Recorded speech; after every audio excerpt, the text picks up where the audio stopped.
Saudara berjalan di dalam roh, bergaul dengan Roh Kudus di dalam kehidupan kita sehari-hari.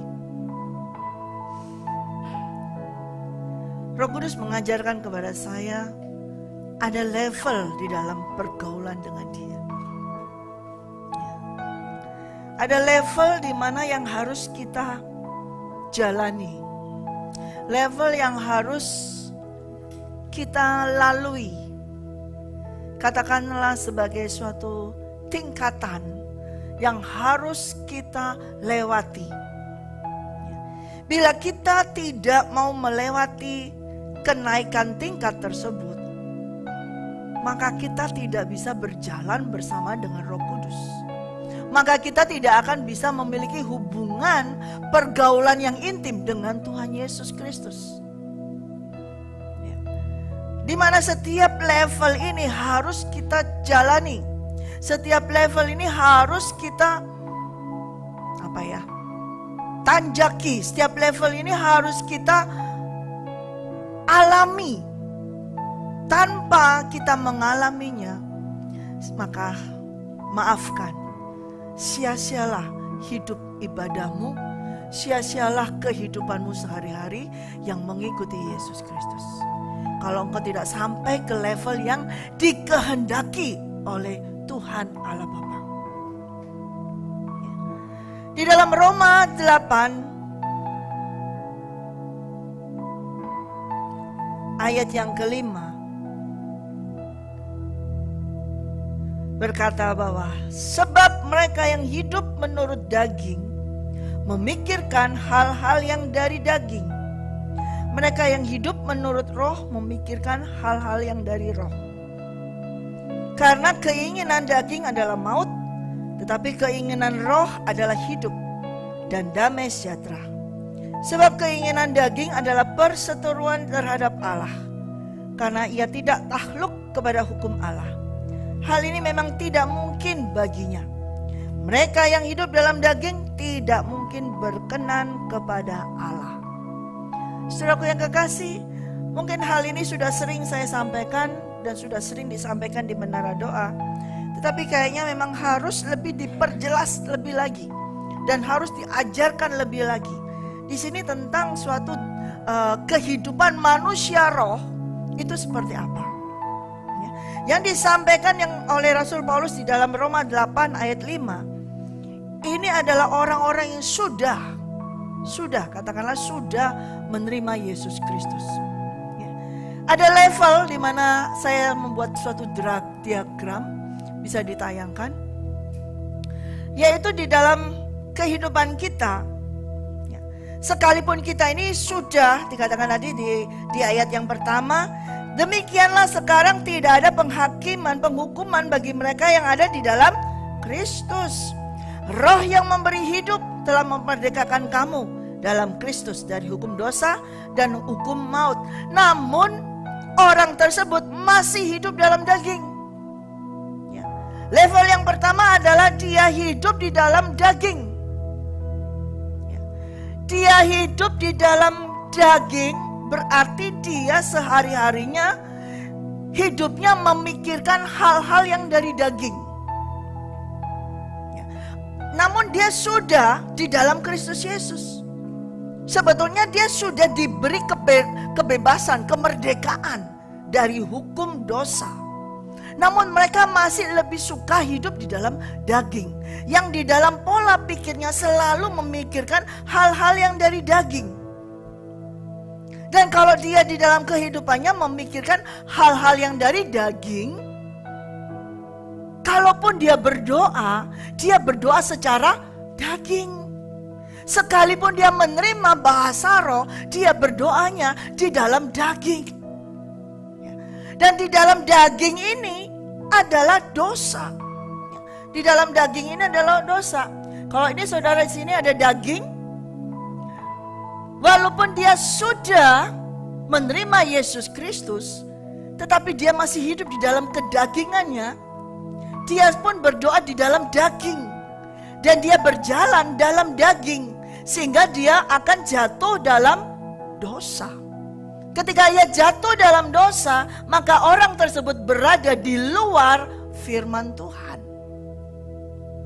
Sekalipun dia sudah menerima Yesus Kristus, sekalipun dia sudah dibaptis, sekalipun dia sudah dibaptis roh, menerima bahasa roh, tetapi bila ia terus-menerus hidup di dalam kedagingannya, dia berjalan dalam kedagingannya, setiap hari yang dipikirkan adalah persoalan daging, hal-hal yang secara kedagingan. Maka itulah kebutuhan kedagingannya, itulah yang muncul di dalam doanya dia. Sehingga dia hanya berdoa secara kebutuhan kedagingan. Saya mau menyampaikan ini kepada saudara, jelas supaya saudara jangan di situ saja. Karena ada banyak orang yang berada di level ini. Sudah terima Yesus, sudah dibaptis, sudah pelayanan, sudah menerima bahasa roh, tetapi hanya sampai di level dasar di situ saja. Dia sudah diselamatkan. Kalau di level diagram tentang kerajaan, sistematika kerajaan Allah, dia sudah di level keselamatan. Dia sudah terima Roh Kudus, naik di level terima Roh Kudus.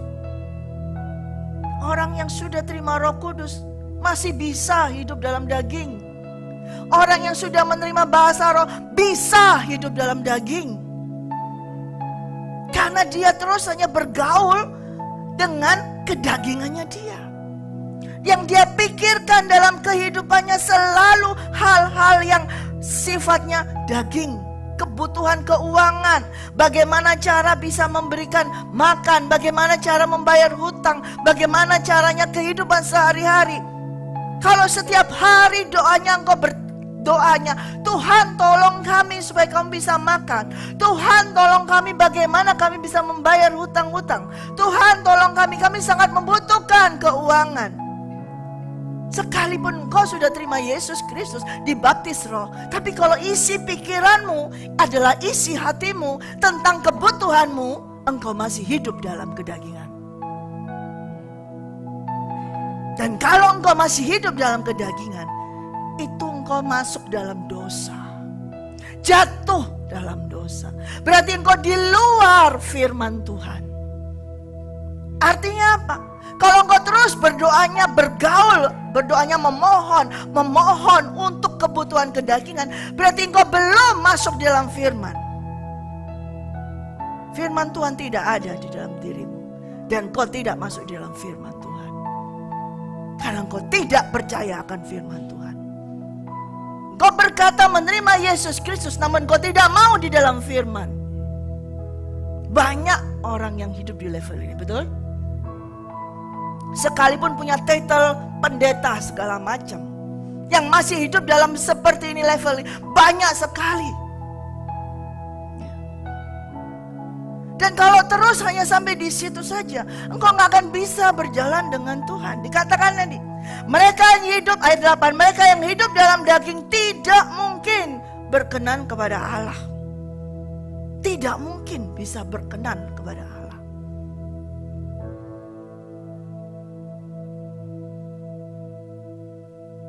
Bagaimana? Apakah saudara masih hidup dalam kedagingan? Kalau kita masih hidup dalam kedagingan, kita tidak mungkin berkenan kepada Allah. Mau doa berapa jam pun, mau pelayanan Tuhan seminggu full, sebulan full, tapi kalau engkau masih hidup di dalam kedaginganmu, tidak akan benar berkenan kepada Allah. Artinya apa hidup dalam kedagingan? Dia hanya orientasinya, pikirannya, keinginannya, hasratnya hanya tentang kedagingan. Yang dia rasakan, yang dia ingini, emosi, ambisi, keserakahan, itu di dalam daging muncul terus. Nah kalau itu kita biarkan saudara terus hidup dalam daging, engkau akan menuju kepada kebinasaan. Barang siapa yang tidak berkenan kepada Allah pasti akan binasa. Karena itu saudara, jangan berhenti di situ. Di ayat yang ke-9 berkata, tetapi kamu tidak hidup di dalam daging, melainkan dalam roh. Namun jika memang roh Allah di dalam kamu, tetapi jika orang tidak memiliki roh Kristus, ia bukan milik Kristus. Tetapi jika Kristus ada di dalam kamu, maka tubuh memang mati karena dosa, tetapi roh adalah kehidupan oleh karena kebenaran. Jadi saudara harus naik ke level yang berikutnya, yaitu roh. Hidup dalam roh. Tidak lagi hidup dalam daging, tapi engkau harus naik, yaitu hidup dalam roh. Silakan. Hidup dalam roh. Ketika hidup di dalam roh, kamu maka akan memikirkan hal-hal yang menurut roh. Hidup di dalam roh, setiap hari pikirannya tentang roh. Artinya tentang segala kehidupan. Bukan kehidupan secara daging, gimana bisa makan, bisa hidup. Bukan itu yang kau pikirkan. Tapi bagaimana hidupmu? Hidup ke depanmu. Masa depanmu bersama siapa? Bukan masa depanmu di dunia ini saja. Yang terpenting adalah masa depanmu dengan Yesus Kristus. Itu adalah roh, dan itu harus dipikirkan setiap hari. Kita memikirkan bagaimana kita bisa hidup dalam roh. Bagaimana nanti kita ini kalau Tuhan Yesus datang, manusia roh kita ini bagaimana levelnya? Seperti apa? Itu yang harus dipikirkan. Manusia roh terus menerus akan memikirkan dan hidup menurut roh Allah itu. Sehingga dia berdoanya juga di dalam roh. Dia berdoanya di dalam roh. Dan ketika ia berdoa di dalam roh, maka dia berjalan di dalam roh. Di dalam mengambil keputusan, dia tidak dengan emosi. Di dalam mengambil keputusan, dia tidak dengan gegabah. Dia berdoa, mulai berdoa, mulai berdoa. Tetapi di dalam level ini, dosa ini masih up and down. Dosa bisa timbul, sewaktu-waktu bisa timbul. Karena saudara lihat, ini level baru di sini daging, dan ini hanya satu tingkat di sini. Ini mudah sekali untuk jatuh di sini. Sekalipun dia sudah hidup dalam roh, dia sudah memikirkan hal-hal yang di dalam roh, hal-hal yang kehidupan di dalam roh, dia berdoa di dalam roh, bisa. Tetapi dia di sini hanya memakai firman Tuhan sebagai alat. Dia mulai hafal semua firman Tuhan. Firman Tuhan ini dia hafal semua. Segala firman yang ada di Alkitab ini, dia tahu, dia hafal dan dipakai. Seringkali saudara sering mendengar orang-orang mengklaim firman Tuhan. Saya klaim firman Tuhan. Firman Tuhan hanya dipakai sebagai alat. Nah, bila seseorang di sini hanya memakai firman Tuhan sebagai alat, dia akan mudah jatuh. Karena apa? Di dalam firman Tuhan ini, bukan berarti firman Tuhan ini gagal, bukan berarti firman Tuhan ini tidak berguna, bukan berarti firman Tuhan ini tidak bermanfaat, atau firman Tuhan ini tidak ada mujizatnya. Tetapi di dalam firman Tuhan itu, segala sesuatu yang Tuhan kehendaki, semua berurusan dengan waktu. Tapi ketika engkau terus main klaim firman Tuhan, seperti yang kau ketahui, ini firman untuk aku klaim. Tapi ternyata waktunya belum. Dan ketika itu terus menerus waktunya belum tiba untuk engkau, maka engkau akan jatuh lagi. Kembali lagi ke dalam pemikiran daging. Kenapa gak dijawab? Kenapa kok gak bisa? Mulailah engkau timbul emosimu, berdoa dalam daging lagi.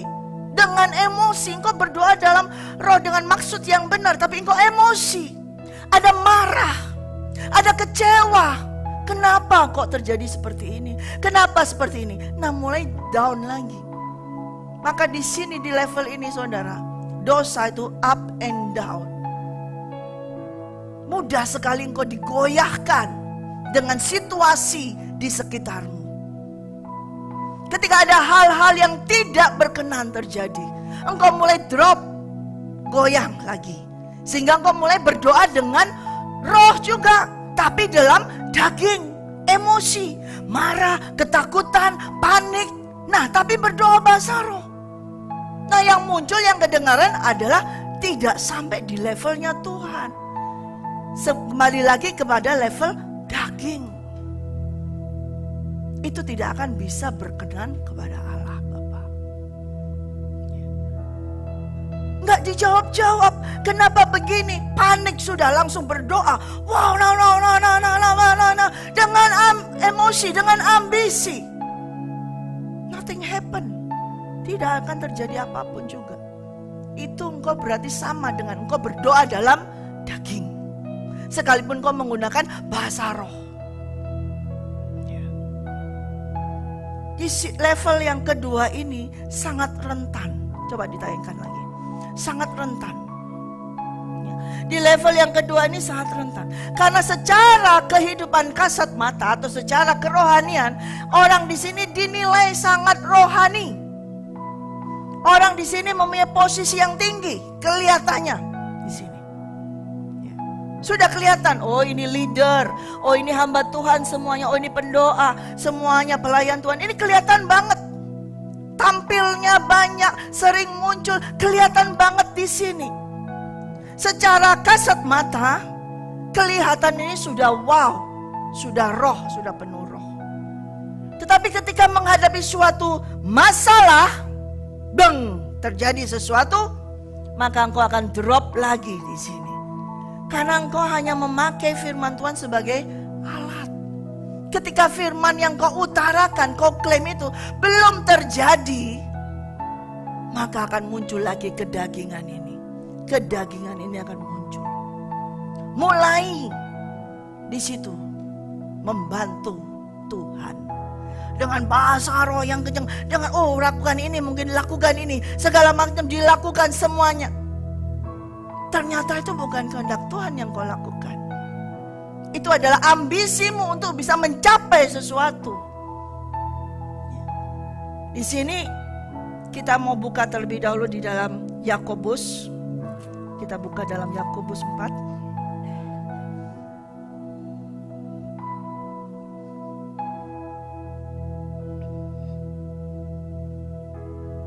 Ayat 1.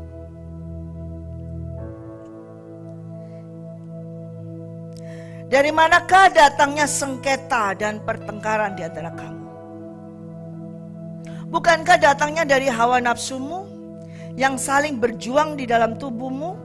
Kamu mengingini sesuatu, tetapi kamu tidak memperolehnya. Lalu kamu membunuh.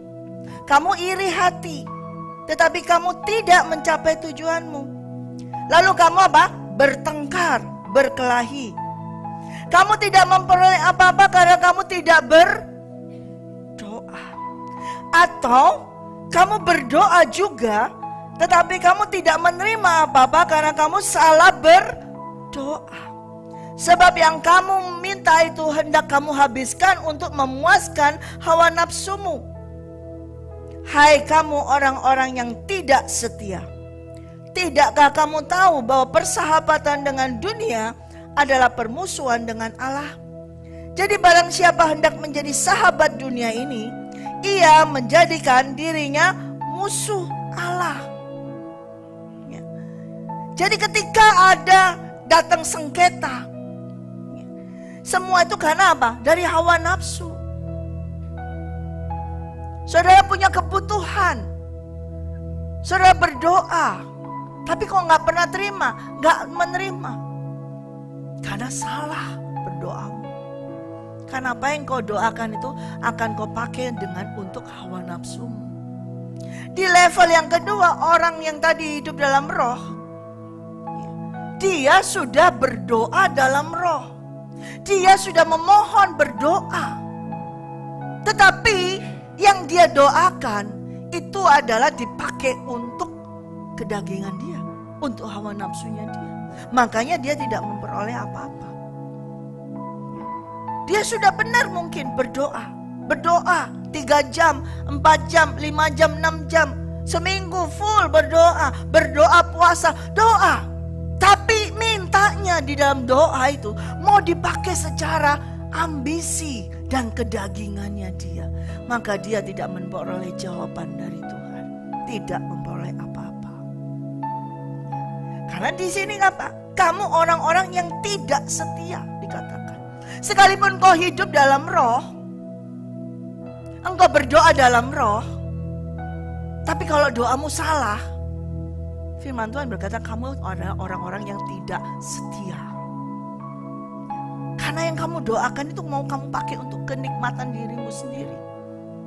Tidakkah kamu tahu bahwa persahabatan dengan dunia itu perseteruan, permusuhan dengan Allah. Kalau kamu penuh dengan ambisi, penuh dengan hawa nafsu, sekalipun engkau sudah berdoa dalam roh, tetap itu merupakan permusuhan dengan Allah. Karena engkau lebih mengutamakan kebutuhan duniawi. Dan kita baca ya ayat yang kelima.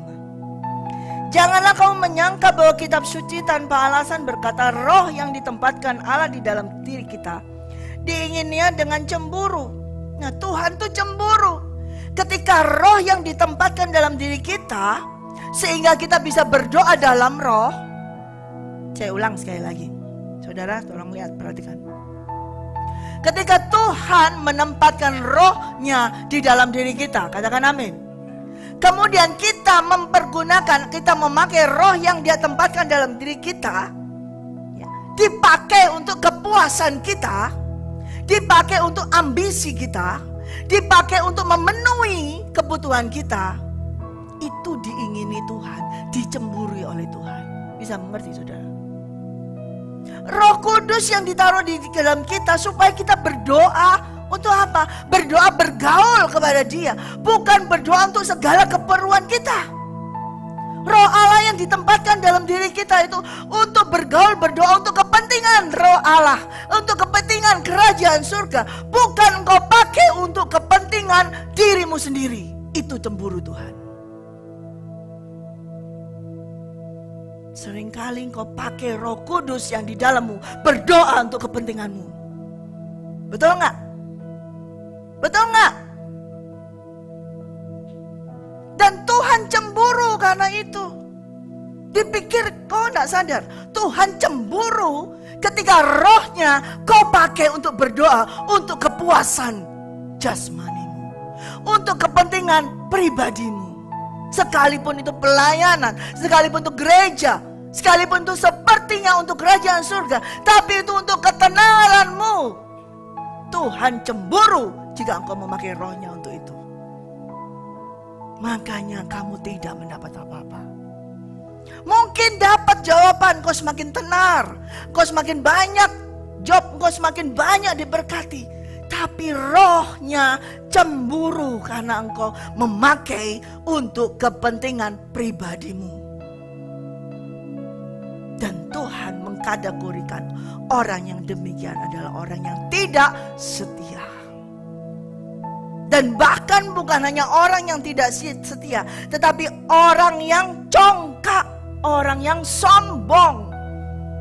Karena dia pikir di dalamku ada roh Allah, aku bisa berkata, berdoa semauku sendiri untuk kepentinganku. Itu adalah roh yang sombong, itu manusia yang sombong. Allah menentang orang yang congkak. Roh yang ditempatkan Allah di dalam diri kita diinginnya dengan cemburu. Tetapi kasih karunia yang dianugerahkannya kepada kita lebih besar daripada itu. Karena itu ia berkata, Allah menentang orang yang congkak, tetapi mengasihi orang yang rendah hati. Karena itu tunduklah kepada Allah dan lawanlah iblis, maka ia akan lari daripadamu. Mendekatlah kepada Allah, dan ia akan mendekat kepadamu. Tahirkanlah tanganmu, hai kamu orang-orang yang berdosa. Sucikanlah hatimu, hai kamu yang mendua hati. Sadarilah kemalanganmu, berduka cita, dan merataplah. Hendaklah tertawamu kamu ganti dengan ratap, dan sukacitamu dengan duka cita. Ketika orang memakai roh Allah di dalam doanya untuk memenuhi lats, memenuhi hawa nafsunya, maka Allah itu sangat cemburu. Ya, dia cemburu sekali. Saudara ingat Saul yang sudah dipenuhi dengan Roh Kudus, Roh Allah. Tapi ketika dia harus menunggu Samuel tidak melakukan persembahan korban bakaran itu belum datang, dia mulai merasa bahwa di dalamku ada roh.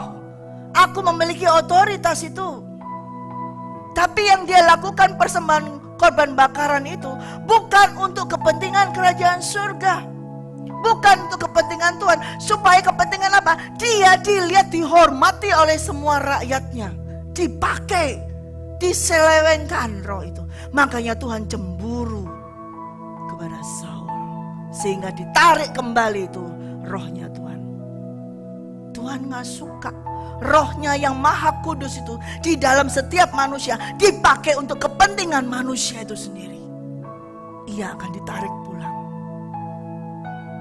Ketika Saul mengorbankan korban bakaran, bukan untuk kepentingan Tuhan, tapi untuk kepentingan dia sendiri di mata rakyat, supaya dia ada nama, supaya dia kelihatan, oh dia adalah raja yang berkuasa.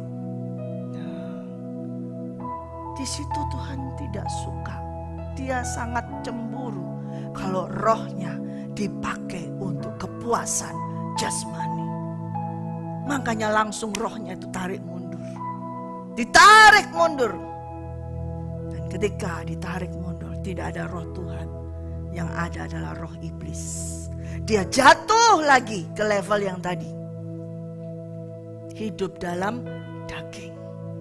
Padahal dia sudah dipenuhi oleh roh Allah. Tapi dia bisa jatuh.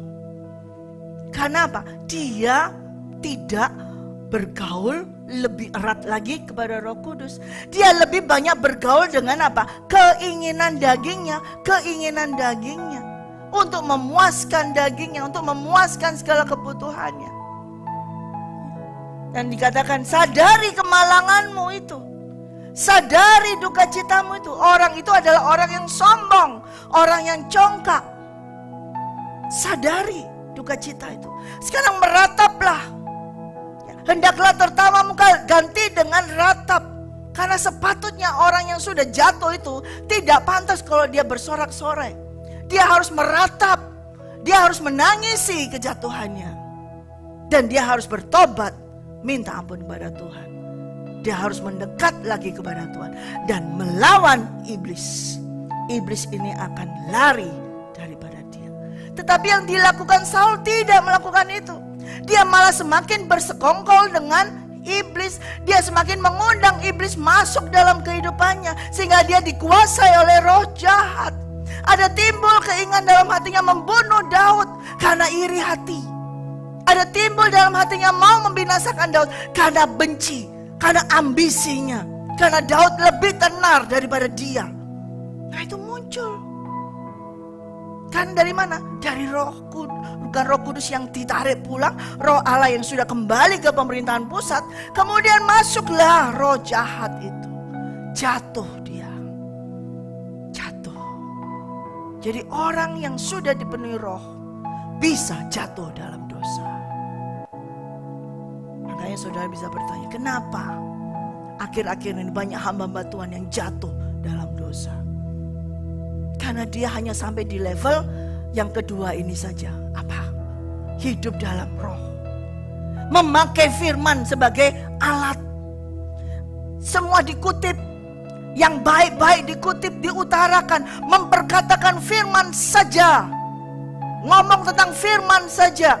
Mengutarakan tentang firman saja.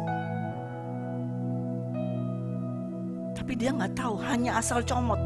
Firman dipakai untuk kepentingan dia pribadi, maka orang tersebut akan jatuh. Segala sesuatu yang dia lakukan selalu ditameng dengan firman.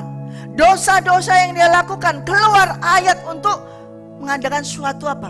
Pembelaan kepada dirinya. Maka dia akan jatuh.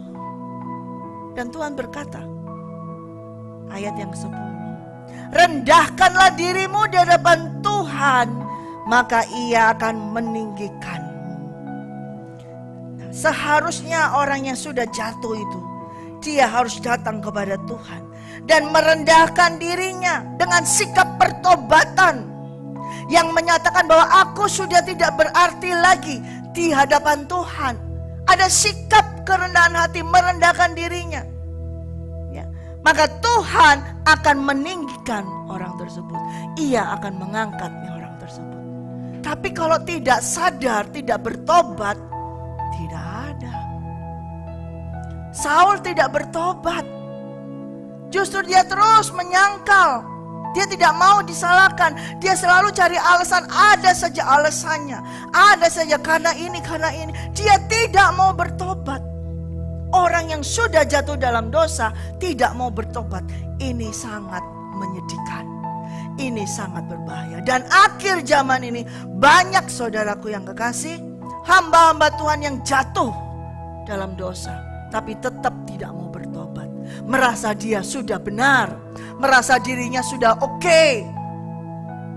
Orang lain yang salah, dia tidak salah. Nah, itu berbahaya sekali. Berbahaya sekali. Dan ia hanya terus ada di level yang tadi, tolong diagram.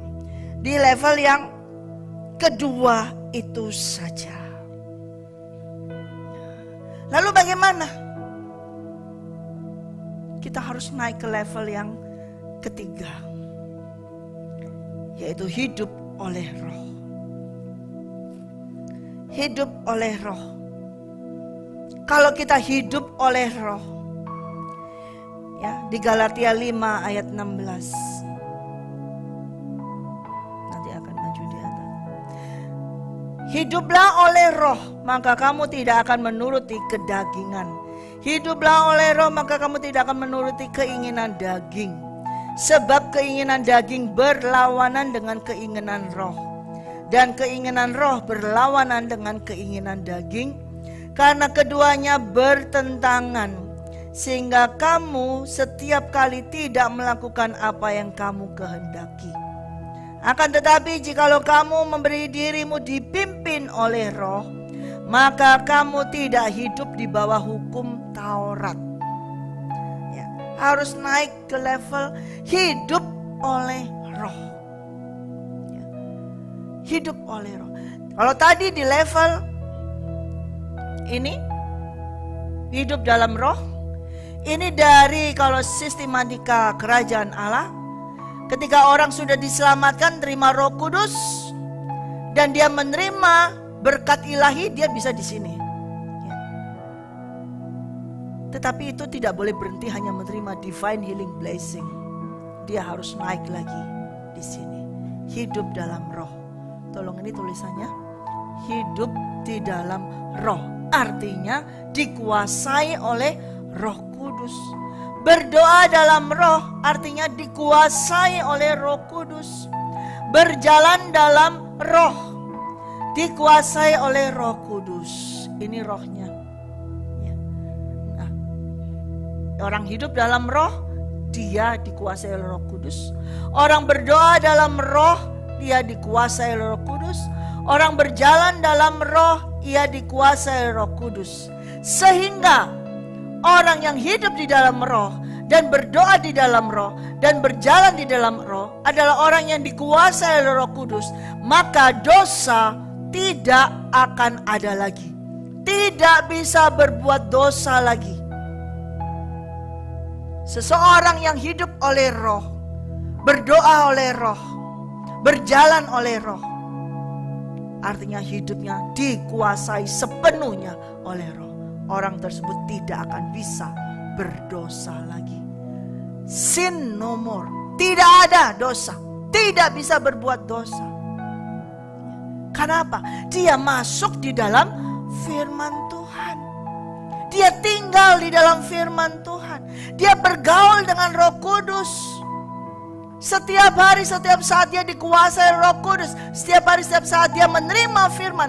Dia diguyur firman. Dia disucikan dengan firman. Dia dimandikan dengan firman. Justru hidupnya akan menjadi firman Tuhan. Amin. Saudara mau yang di mana? Manusia roh yang di mana? Tetapi memang tidak mudah hidup oleh roh ini. Seseorang yang hidup oleh roh ini tidak mudah. Karena dia harus apa? Bertentangan, melawan kedagingannya. Dia harus terus. Tetapi kalau kita hidup oleh roh, kita ini sudah tidak melakukan kedagingan itu lagi. Ya. Kita buka dalam 1 Yohanes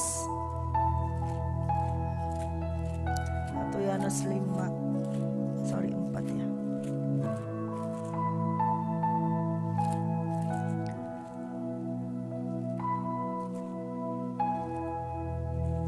1 Yohanes 3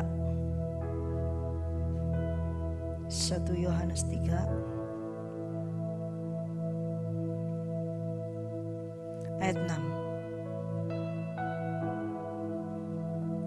1 Yohanes 3 ayat 6. Karena itu setiap orang yang tetap berada di dalam Dia, ya, berada di dalam firman-Nya, terus menerus ada di dalam firman-Nya, tidak berbuat dosa lagi. Ya. Setiap orang yang tetap berada di dalam Dia, Yesus Kristus, firman Allah, tidak berbuat dosa lagi. Setiap orang yang tetap berbuat dosa tidak melihat dan tidak mengenal Dia. Jadi orang yang terus-menerus berbuat dosa, berarti orang tersebut tidak bisa melihat Yesus dan tidak mengenal Yesus. Tuh. Dia ngomong kenal Yesus, dia ngomong menerima Yesus, bahkan dia memberitakan Yesus, bahkan dia melayani, mengabarkan berita, mengembangkan semua demi nama Yesus. Tetapi dia berbuat dosa terus, dia tidak mengenal Yesus. Anak-anakku, janganlah membiarkan seorang pun menyesatkan kamu. Barang siapa yang berbuat kebenaran adalah benar, sama seperti Kristus adalah benar. Barang siapa yang tetap berbuat dosa berasal dari iblis. Sebab iblis berbuat dosa dari mulanya. Untuk inilah anak Allah menyatakan dirinya, yaitu supaya ia membinasakan perbuatan-perbuatan iblis itu. Setiap orang yang lahir dari Allah tidak berbuat dosa lagi, sebab benih ilahi tetap ada di dalam dia, dan ia tidak dapat berbuat dosa. Coba ayat 9 kita baca bersama-sama. Setiap orang yang lahir dari Allah tidak berbuat dosa lagi, sebab benih ilahi tetap ada di dalam dia, dan ia tidak dapat berbuat dosa karena ia lahir dari Allah. Inilah tandanya anak-anak Allah dan anak-anak iblis. Setiap orang yang tidak berbuat kebenaran tidak berasal dari Allah. Demikian juga barang siapa yang tidak mengasihi saudaranya. Amin. Kalau saudara lahir dari Allah, saudara tidak dapat berbuat dosa lagi. Tapi kalau hidupmu setiap hari terus berbuat dosa, hari ini berbuat dosa, besok enggak, besok lusanya berbuat dosa lagi, berbuat dosa, besok enggak, hari Minggu enggak berbuat dosa, minta ampun, Senin, Selasa, Rabu, Kamis, Jumat, Sabtu berbuat dosa, Minggu enggak, minta ampun, berarti engkau adalah anak-anak iblis. Jelas. Sekalipun di depanmu ada title PDT or anything, or di belakangnya ada STTH atau apapun, kalau engkau terus mengulang dosa lagi, engkau bukan anak-anak Allah. Jelas saudara? Karena setiap orang yang sudah lahir dari benih ilahi tidak dapat berbuat dosa lagi. Garis bawahi ini saudara. Kalau setiap saat ketika engkau bergaul dengan Roh Kudus, berdoa dengan Roh Kudus, kemudian timbul di dalam hatimu sesuatu yang keluar dari keinginan Tuhan, sesuatu yang jahat, engkau harus tahu ini bukan dari ilahi. Jangan kau turuti. Jangan mau engkau disesatkan. Jangan mau ada engkau orang lagi, roh lagi yang menyesatkan kamu. Langsung identifikasi. Oh, keinginan ini bukan dari Allah. Tidak, saya tidak akan melakukannya. Itu harus kalau engkau hidup oleh roh. Tapi bisa nggak orang itu turun lagi ke bawah? Bisa. Bisa banget. Kalau dia tidak bergaul terus dengan Roh Allah, kalau setiap harinya dia tidak bergaul terus dengan Roh Allah, dengan Roh Kudus, dia bisa turun, drop lagi, bisa. Kejatuhan itu bisa lagi, turun lagi. Karena itu kita harus apa?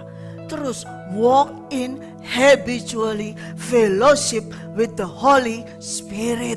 Terus menerus bergaul, terus menerus bergaul. Jangan merasa aku cukup.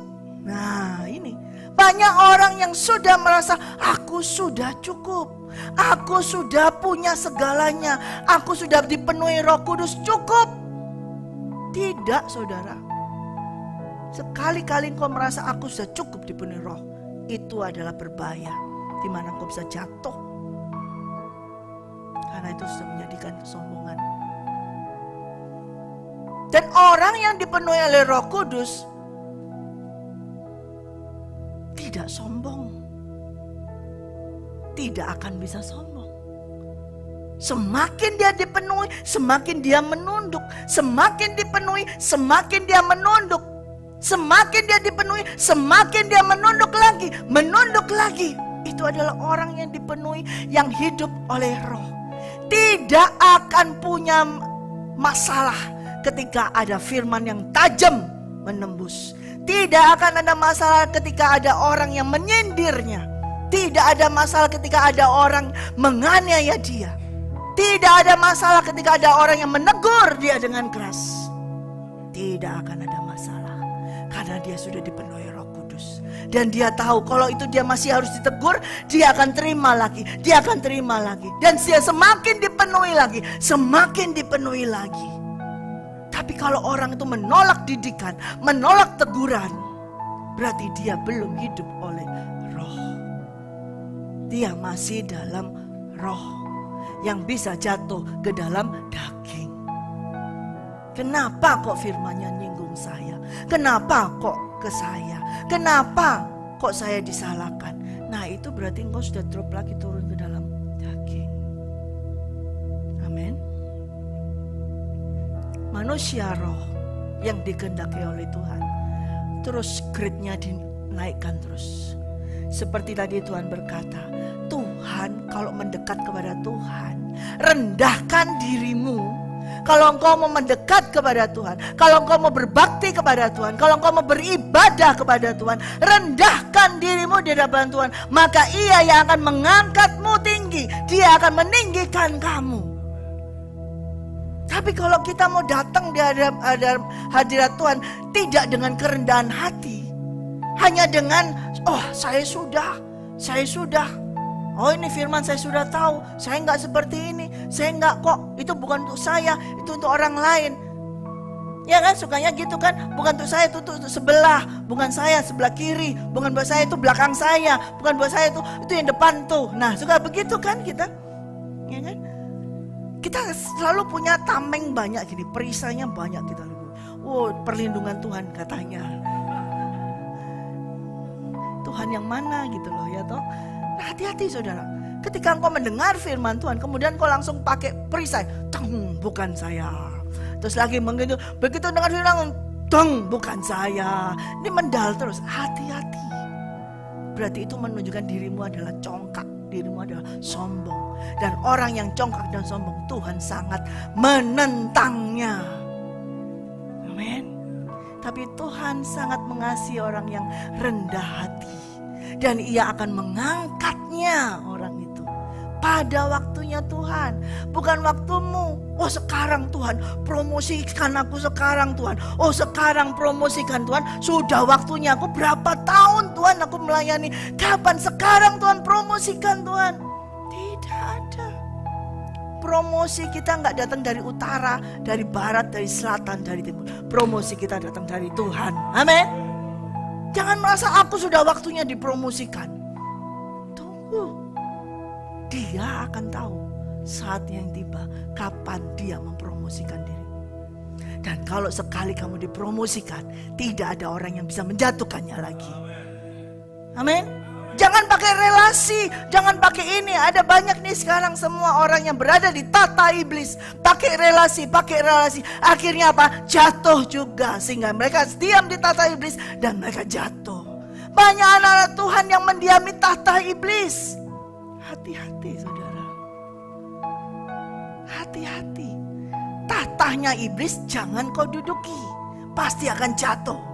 Tapi tatah anak domba itu Tuhan sediakan untuk kita semua. Supaya kita masuk ke dalam hadiratnya. Amin.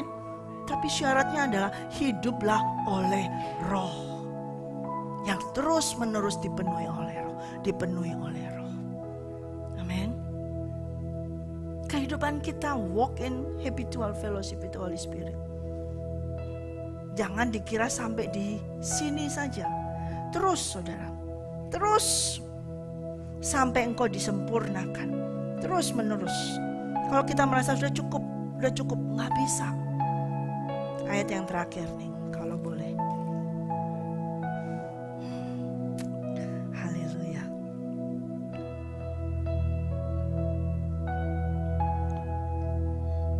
Minum dulu ya. Boleh ya.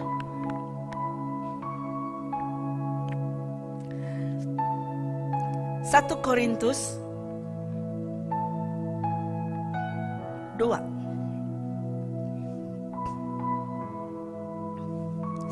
Korintus 2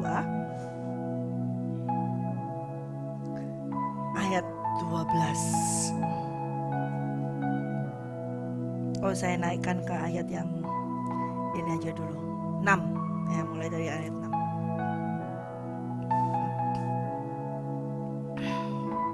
Sungguh pun demikian kami memberitakan hikmat di kalangan mereka yang telah matang, yaitu hikmat yang bukan dari dunia ini dan yang bukan dari penguasa-penguasa dunia ini, yaitu penguasa-penguasa yang akan ditiadakan. Garis bawah itu ya.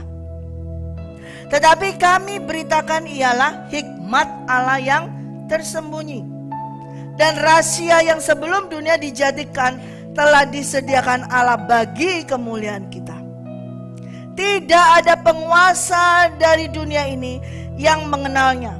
Sebab kalau sekiranya mereka mengenalnya, mereka tidak menyalibkan Tuhan yang mulia.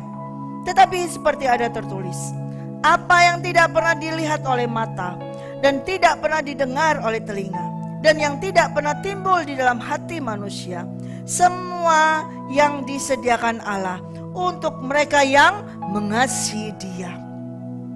Karena kepada kita, nih, baca bersama-sama. Karena kepada kita Allah telah menyatakan oleh Roh. Sebab Roh menyelidiki segala sesuatu, bahkan hal-hal yang tersembunyi dalam diri Allah. Siapa gerangan di antara manusia yang tahu apa yang terdapat di dalam diri manusia selain roh manusia sendiri yang ada di dalam dia? Demikian pula lah tidak ada orang yang tahu apa yang terdapat di dalam diri Allah selain roh Allah. Kita tidak menerima roh dunia, tetapi roh yang berasal dari Allah, supaya kita tahu apa yang dikaruniakan Allah kepada kita. Dan karena kami menafsirkan hal-hal rohani kepada mereka yang mempunyai roh, kami berkata-kata tentang karunia-karunia Allah dengan perkataan-perkataan yang bukan diajarkan kepada kami oleh hikmat manusia, tetapi oleh roh. Tetapi manusia duniawi tidak menerima apa yang berasal dari roh Allah, karena hal itu baginya adalah suatu kebodohan dan ia tidak dapat memahaminya. Sebab hal itu hanya dapat dinilai secara rohani. Tetapi manusia rohani menilai segala sesuatu, tetapi ia sendiri tidak dinilai orang. Sebab siapakah yang mengetahui pikiran Tuhan sehingga ia dapat menasihati dia? Tetapi kami memiliki pikiran Kristus. Amin. Coba tayangkan lagi grafiknya, diagramnya. Jadi ketika kita sudah menerima roh Allah, yang kita dapat ini adalah hikmat. Ya, hikmat bukan hikmat dari dunia. Kita memberitakan Yesus Kristus, memberitakan tentang kerajaan surga, bukan dengan perkataan-perkataan hikmat dari luar, dari dunia. Tapi yang kita sampaikan adalah hikmat dari Allah, perkataan-perkataan yang dari Roh. Ya. Kalau kita melayani hidup kita, berdoa, itu juga dari Roh, bukan dari hikmat dunia. Kalau di dalam sini, level sini, engkau masih bercampur, ada hikmat dunia, ada hikmat Allah. Tapi kalau sudah di sini, ini semua adalah hikmat daripada Allah. Mengutarakan di dalam doa pun dengan Roh Allah. Roma 8 ayat 26-28. Bahwa Roh Allah itulah yang menolong kita di dalam berdoa. Dia yang menyelidiki di dalam hati kita. Sama seperti ini, Roh Allah itu yang menyelidiki. Siapa yang tahu dalam diri Allah selain daripada Roh Allah? Kalau kita di sini mau berdoa dengan semaunya kita sendiri, tanpa ada Roh Allah yang menyelidiki keinginan Allah, maka doanya kita adalah tidak akan pernah dijawab. Makanya itu kamu salah berdoa. Tetapi dalam hidup oleh Roh, ini salah ya, bukan dalam ya. Ruli salah ini. Hidup oleh Roh, ya. Saya tidak nulis ini, ya. Hidup oleh Roh, ya. Maka dia dikuasai oleh Roh, ya. Salah ini, ya. Maaf ya, dituliskan ini bukan hidup dalam di sini. Tapi di level sini adalah hidup oleh Roh dan berdoa oleh Roh. Tolong dicoret, berjalan oleh Roh. Nah, bila kita berjalan oleh Roh, hidup oleh Roh, berdoa oleh Roh, maka ketika kita berdoa, bukan keinginan kita sendiri lagi yang berdoa, tapi keinginan Roh yang berdoa. Keinginan Roh yang berdoa. Ya. Kita selintas, kita buka dalam Roma 8 ayat 26.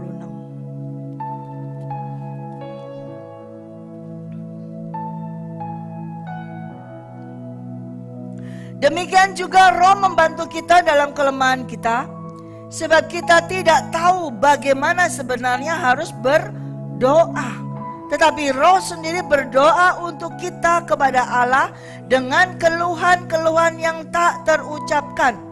Dan Allah yang menyelidiki hati nurani mengetahui maksud Roh itu, yaitu bahwa Ia sesuai dengan kehendak Allah berdoa untuk orang-orang kudus.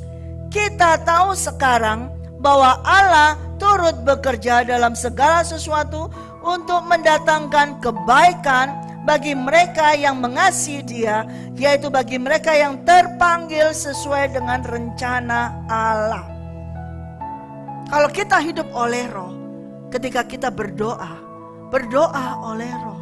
Jadi kita gak asal berdoa, gak asal keluarkan bahasa Roh kenceng-kenceng gitu, gak asal. Tapi dengan Roh Allah itu yang menyelidiki, ada gunanya enggak? Keuntungannya apa untuk kerajaan surga? Dia yang menyelidiki. Kamu harus berdoa ini. Ketika kita berdoa dalam Roh, dengan memakai bahasa Roh Allah itu yang menyelidiki, dipakai untuk Tuhan sendiri. Diselidiki untuk siapa? Bukan untuk kita. Ya, seringkali kalau kita dalam pelayanan tuh, apa itu pelepasan atau segala macam, kita menggunakan, kita sasarkan kepada orang tertentu, nggak bisa. Atau kita menengking sesuatu kepada itu, langsung rohnya berdoanya diarahkan ke orang itu, nggak akan bisa. Yang menentang langsung itu nggak akan terjadi. Tapi biarlah engkau tetap berdoa dalam Roh dan oleh Roh, sehingga Roh Kudus ini yang menyelidiki, nanti Dia yang berbicara kepada orang tersebut. Tidak kita bisa langsung berhadapan. Misalnya saya dengan Ratna langsung saya tengking, saya saya bahasa Roh keras kepada dia. Tidak akan bisa berhasil itu. Tapi tetap saya berdoa dikuasai oleh Roh Kudus. Dan ketika berdoa dikuasai Roh Kudus, Roh Allah itu menyelidiki tujuannya, maksudnya apa, kepada siapa doa ini. Dia nanti akan mendeliver, dia nanti akan mengirimkan, sehingga orang tersebut akan dijamah oleh Tuhan. Nah, itu cara kerja orang yang hidup oleh Roh. Sudah tidak ada ambisi pribadi, sudah tidak ada emosi pribadi lagi. Ini para pendoa, para pelayan Tuhan di sini. Jangan kau punya emosi, sekalipun katakannya rohani, tapi nggak ada emosi rohani, nggak ada. Sombong rohani nggak ada. Sombong ya sombong, emosi ya emosi, nggak bisa. Oleh karena itu ketika engkau berdoa, jangan dengan emosi, tapi engkau harus dipenuhi, dikuasai oleh Roh Kudus, tunduk di bawah penguasaannya Dia. Sehingga ketika engkau berdoa, tidak dengan ambisimu, tidak dengan perasaanmu lagi. Perasaan kita ketika kita berdoa harus mati. Emosi kita harus mati. Manusia kedagingan kita harus mati ketika kita berdoa. Tapi manusia roh ini yang hidup ketika kita berdoa. Dengan demikian, maka kita ini tidak memakai firman lagi. Firman yang kita terima dari Roh Allah, yang kita baca, terima dari Roh Allah, tidak kita pakai sebagai tameng, tidak lagi. Tapi firman itu menutupi kita. Firman itu menudungi kita, menutupi kita. Semua ditutupi firman ini. Mukamu tertutup firman, sekujur tubuhmu tertutup firman. Jadi ketika kamu berjalan, firman itu yang jalan. Ketika kamu menjabat tangan, firman itu yang menjabat tangan. Ketika engkau tumpang tangan, firman itu yang melakukan. Ketika engkau berbicara, firman itu yang berbicara. Ketika engkau mendengar, firman itu yang mendengar. Ini semua tertutup oleh firman. Tidak ada kata amin.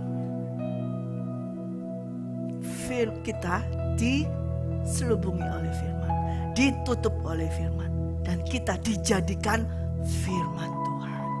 Hidupnya kita dijadikan firman Tuhan. Seharusnya kita sebagai orang yang hidup oleh Roh, yang bergaul setiap hari, setiap saat, terus menerus. Saudara seharusnya sudah tidak perlu membawa Alkitab lagi, karena firman itu sudah menutupi hidupmu. Amin. Kamu tidak perlu mengquote firman Tuhan. Dari tutur katamu sudah keluar firman itu. Dari tindakanmu sudah keluar apa itu? Kasih yang sesungguhnya. Kasih yang tulus. Bukan kasih pura-pura. Bukan kasih kalau kamu mengasihi aku. Tapi kasih Kristus itu yang sudah dicurahkan dalam kita. Itu hidup di dalam kita. Jadi kita gak perlu bawa Alkitab. Kalau engkau sungguh-sungguh sudah hidup oleh Roh, maka engkau menjadi firman Tuhan itu. Amin. Nah ini level ini yang mau ya Tuhan. Tuhan mau kita berjalan terus, hidup terus sampai di level ini. Karena disinilah mempelai itu. Level ini adalah level mempelai, di mana mempelai itu harus sama dengan mempelai pria itu. Mempelai perempuan itu harus sama dengan level mempelai pria, yaitu penuh dengan Roh Kudus, penuh dengan firman. Tapi kalau misalnya ada bolong dikit-dikit, gak bisa. Makanya Tuhan berkata, Dia menghendaki apa? Tak bercacat, tak bercelah. Tidak boleh ada satu kecil sedikit pun lubang, gak ada firman. Gak boleh. Sekujur tubuhmu harus tertutup dengan firman Tuhan. Amin. Kakinya dikit aja Tuhan, supaya bisa jalan ke sana. Atau tangannya dikit aja Tuhan, supaya bisa tarik sana. Tidak ada, semuanya harus tertutup dengan firman. Amin. Justru hidupmu menjadi firman Tuhan. Kalau hidupmu sudah menjadi firman Tuhan, kamu menjadi terang itu. Amin. Kamu menjadi terang. Dan ketika terang itu bercahaya atas dirimu, maka keluar hati Kristus itu, keluar kasih itu. Word, light, and love. Kamu menjadi firman word. Dan menjadi terang. Dengan terang itu muncul hatinya Yesus. Jangan suka pakai gambar-gambar kayak gini, tangan diginiin-giniin, foto tangan begini. Tapi kalau kamu gak memiliki hati Kristus ngapain? Mau ikutan yang lain-lain begini ngapain? Yang harus di sini ada di kita adalah hatinya Kristus. Barang siapa tidak memiliki Roh Kristus, ia bukan milik Kristus. Amin. Amin saudara. Haleluya, puji Tuhan. Glory be to God. Oh haleluya. Berat ya. Ya. Berat ya. Tapi saya harap saudara-saudara dengan demikian saudara yang di rumah yang mendengarkan firman ini atau saudara yang di sini, kalau berdoa sekarang harus berubah. Jangan orientasi di kebutuhan fisikmu saja. Jangan butuh cari uang saja, minta berdoa, tolong kami punya kekurangan dalam. Jangan berdoa seperti itu. Itu dicari oleh orang yang tidak mengenal Allah. Tapi kalau engkau benar-benar mengenal Allah Bapa, engkau mengenal Yesus Kristus, bahkan engkau menerima Yesus Kristus, dan Yesus Kristus ada di dalammu dan kamu di dalam Dia, maka berdoa sesuai menurut kehendaknya Dia. Bertanya, memohon, minta Roh Kudus menguasai dirimu supaya kamu berdoa. Kalaupun kamu punya kebutuhan keuangan, serahkan itu kepada Dia. Tidak perlu itu yang harus didoakan. Berdoalah untuk Tuhan, berdoalah untuk keinginan Dia. Tanya, apa Tuhan keinginanmu untuk hidupku? Saya punya masalah hutang yang belum diselesaikan. Saya punya masalah dalam kehidupan ini, keuangan yang harus dibayar. Bertanya kepada Tuhan, apa yang harus saya lakukan Tuhan? Apa yang kau kehendaki untuk dalam kehidupanku? Kalau Tuhan berkata bahwa engkau harus menabur, menaburlah. Kalau kamu masalah keuangan, itu hanya masalah sepele bagi Tuhan, yaitu masalah ketaatan. Kalau kamu membutuhkan sesuatu, menaburlah, maka kamu akan menuai. Masalah keuangan adalah masalah sepele bagi Tuhan. Tidak ada masalah. Siapa yang punya masalah keuangan di sini? Kita ada menara ini. Tetapi itu tidak menjadi sesuatu masalah yang besar. Karena keuangan itu bagi Tuhan adalah kecil, gak ada artinya. Tapi masalahnya yang lebih penting dari Tuhan adalah masalah hatimu, di mana posisimu. Itu terlebih penting bagi Tuhan. Kalau posisi hatimu kamu tempatkan di harta, posisi hatimu kamu tempatkan di segala kebutuhan jasmani, itu masalah berat bagimu. Akan membuat hubunganmu jauh terpisah dari Tuhan. Amin. Tapi kita mau terus walk in habitual fellowship with the Holy Spirit. Terus menerus. Jangan pernah, ya, jangan pernah kita berpindah ke lain hati. Ya. Jangan pernah saudara pindah ke lain hati.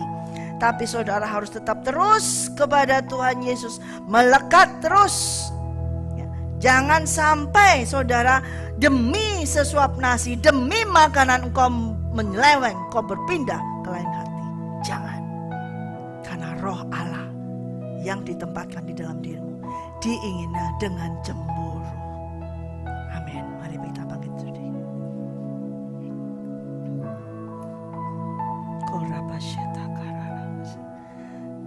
Ya, firman Tuhan keras, tapi saya rasa ini harus disampaikan. Karena saudara, kalau engkau tidak mengerti benar tentang hal ini, sia-sialah ibadahmu. Saya harap saudara semua menerima firman Tuhan ini, saudara dapat menerima dan mengertinya. Dan saya berdoa setiap firman yang keluar dari mulut hamba-Nya tidak akan pernah kembali sia-sia, tetapi akan tumbuh berbuah untuk kerajaan surga.